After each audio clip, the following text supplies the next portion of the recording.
Hey guys, it's Old Man G here, back again this morning um, with another update for Red Devil Studio. And today we're going to talk about the man on your left and the man on your right, Harry Maguire and Milinkovic-Savic.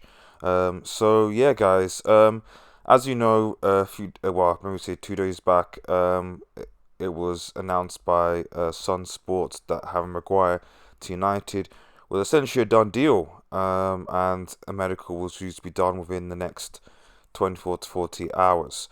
Well, it's been more than that, essentially, now. That was about 3 days ago, and nothing has materialized.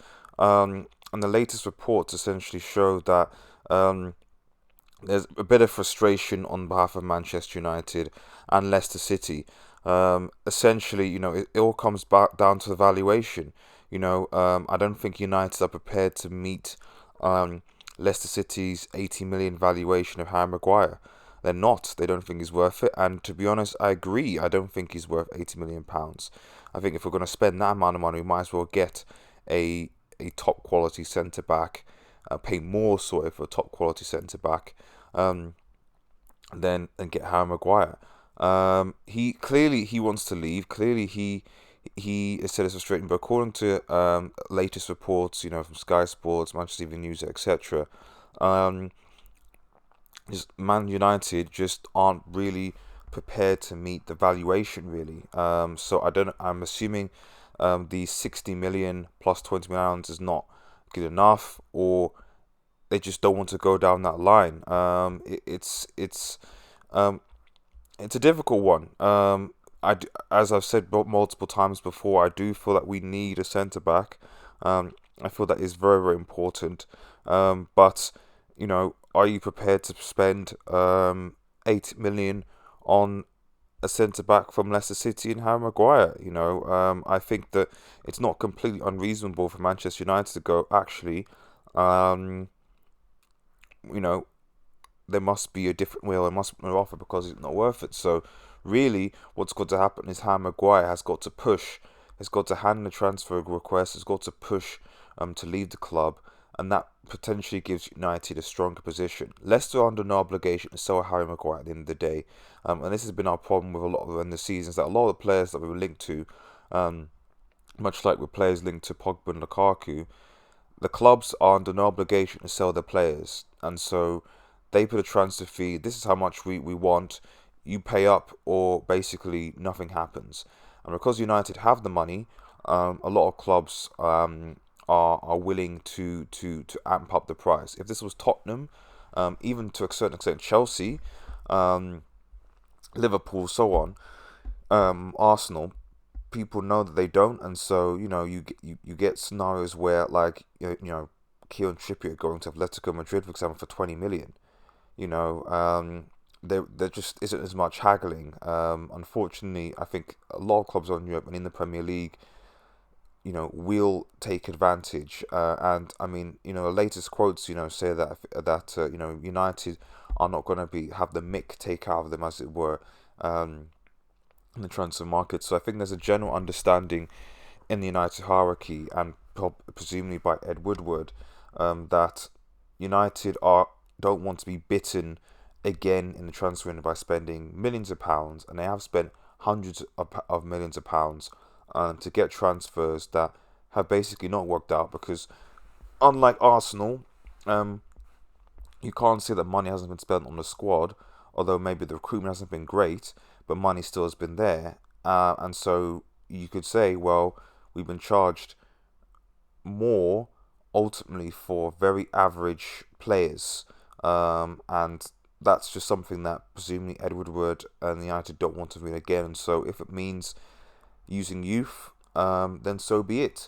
How I feel about that, I don't know. I don't think I could take another season with literally just Lindelof, by Jones and Smalling. I just think that would be chaos. I think, according to one record, Manchester United said they had offered Phil Jones part of the deal with money, which I don't think is well. I don't think it's bad for us. I'm not sure whether Leicester were like, yeah, I mean, Phil Jones actually takes value off the money you give us, but I don't know.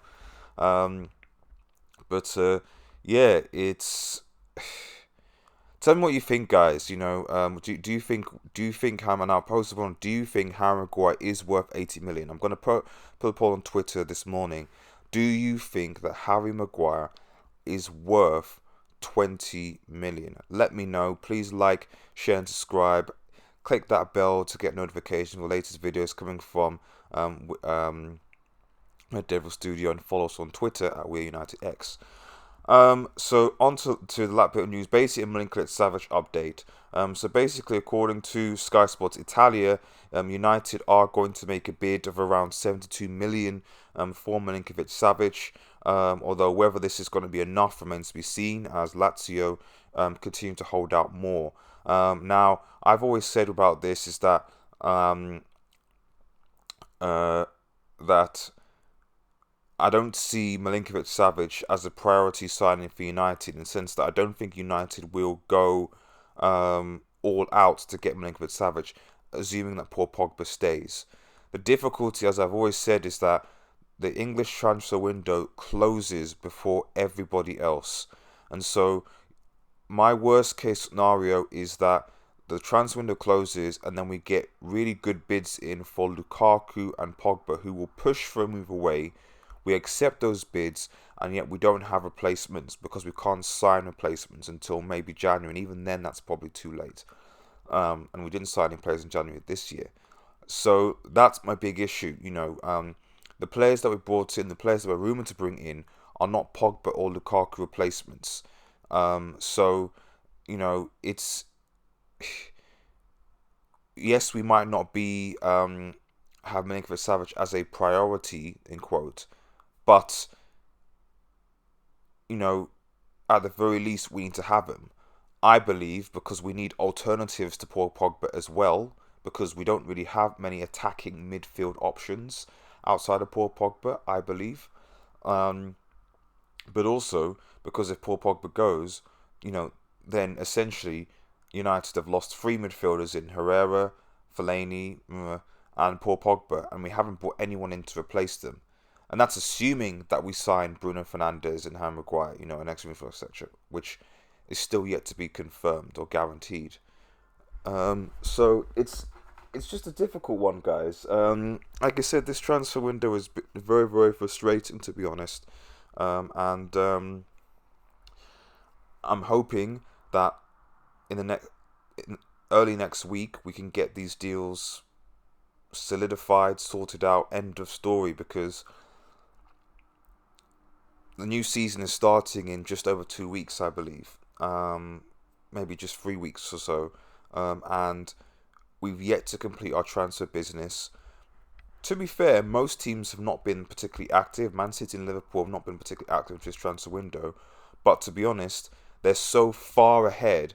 Because people keep on saying to me, oh, United, City and Liverpool haven't really signed that many people. It's like, well, when you're so far ahead, Liverpool and Manchester City were at least a good 30 plus points, if I recall, ahead of the competition last season.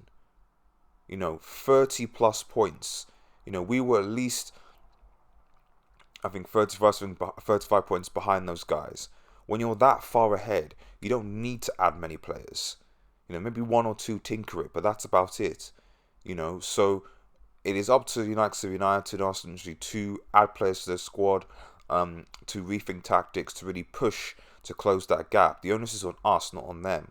And I said my worry is that as I look, pre-season is a bit encouraging, but it's only pre-season, and the highlights are like Mason Greenwood, the youth, and some new signings in Daniel James, Axel Tuanzebe, really trying to make an impact.